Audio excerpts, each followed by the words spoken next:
Well, guys, we're just 2 days away from the Baltimore Ravens taking on the Pittsburgh Steelers in Wild Card Weekend.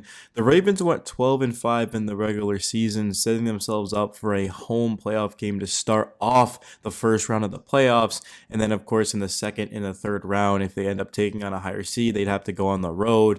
But this Ravens team, they don't really care who they play, where they play. They just got to go out there and take care of business. The Steelers is a team that they've had some good games with. Of course, they've had Baltimore's number, but the last time they played, the Ravens took care of business, and I feel as if they'll do the same this time around. The Steelers have lost four straight games. The Ravens finished off the regular season very, very hot. Of course, they ended up winning four straight games: Giants, Steelers, Texans, and Browns. You go back to really the beginning of November. I mean, the Ravens have only lost two games, guys. Pretty incredible. They went, of course, 6-2.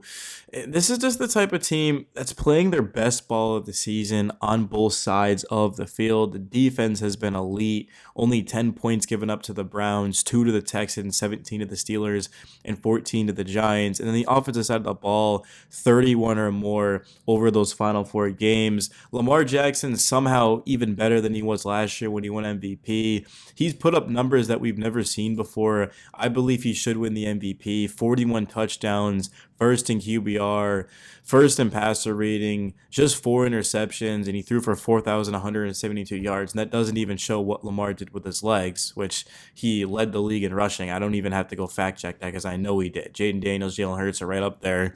But Lamar was just different.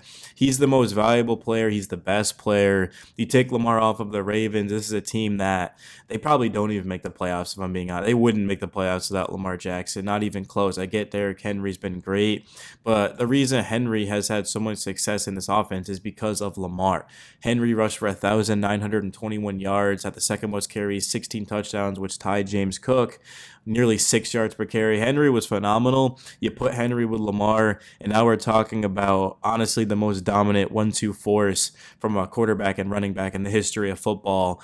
It's very interesting that the Ravens are going to take on a divisional team in the first round. The Steelers have a great defense. They can get after the quarterback. They've got George Pickens, who's always a deep threat, Mike Tomlin. This is going to be a competitive game. I do think the Ravens take care of business, and I am going to be rooting for the Ravens in the first round of the playoffs. I've wanted to see Lamar get a Super Bowl ever since he was drafted, and I think this is his perfect opportunity because there isn't a team that stands out. Even though the Chiefs have the one seed, they only lost two games, one when they were playing their starters, of course.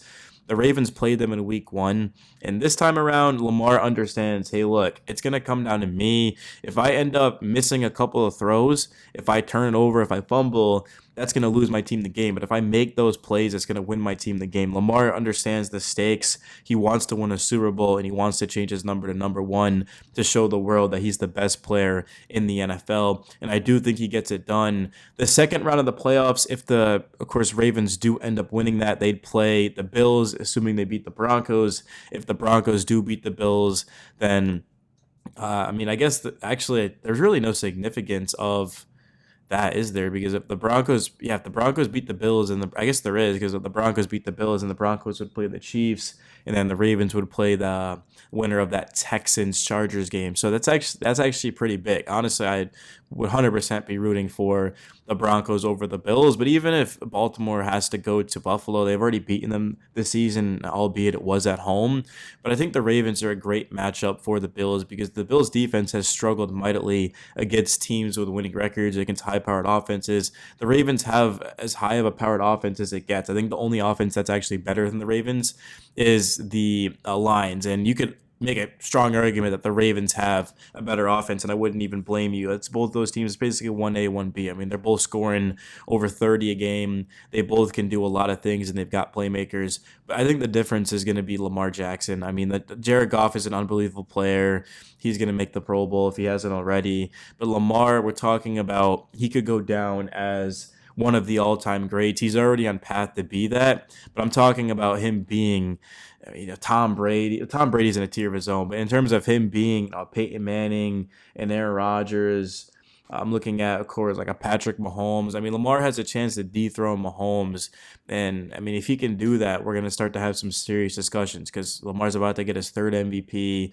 And if he can go to Arrowhead and knock off Mahomes, I mean, that would be huge for his career because now all of a sudden nobody's even going to think about or remember the previous blunders that him and the Ravens have had. And this is a big story to me, man. Lamar is a guy that I want to root for, an underdog. I get he won a Heisman. I get he was a first round pick, but he's someone that a lot of people doubted, analysts and fans and players. There was talks about him playing receiver and playing running back, remember?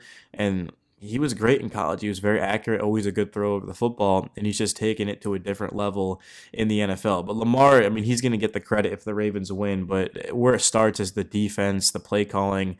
Todd Monken might not be here next year. He might get a head coaching job. There's a lot of vacancies open. I think Monken's one of the better candidates, so you know you're losing an elite play caller potentially. You got to go out there, but the defense for the Ravens is playing their best ball of the year. It struggled a lot to start the season, especially in the secondary. But now you're starting to see impressive performances from Kyle Hamilton and Marlon Humphrey. I mean, both of those guys are right up there in terms of the best at their position. I think Kyle Hamilton's without question the best at his position. Marlon Humphrey's top three. He's that good. Ardarius Washington, good to see him and healthy. Hopefully he can make some plays in the playoffs. Of course, you got Nate Wiggins, the first round rookie, as athletic as it gets. Kyle Van Noy had a big year. He ends up going for 12 and a half sacks. Of course, Roquan Smith had another good season. Adafe Owe, Matabike, a lot of talent on this team. I like David Ajabo as well. Trenton Simpson, very, very athletic linebacker. A lot of speed, quickness, toughness, physicality on this on this defense, bro. And everything's just clicking at the right time. And for Baltimore, they're going to need every level to be on their A game against the Steelers because Pittsburgh is a very disciplined team. They're very well coached. They're physical. They have a defense that can give anyone in the league trouble. To me, what it comes down to is just the Ravens defense. Can it continue to shut down the Steelers like it has been doing the past month? And even that game that the Ravens ended up losing back in, what was it, week 11, they only gave up 18 points. It was 18-16. So this defense has been just on a different level. The Eagles game, man, I mean, they only gave up 24 points in that one. So this defense, I mean, the last time it gave up 30 points, you'd have to go back to week 10, and it was Cincinnati.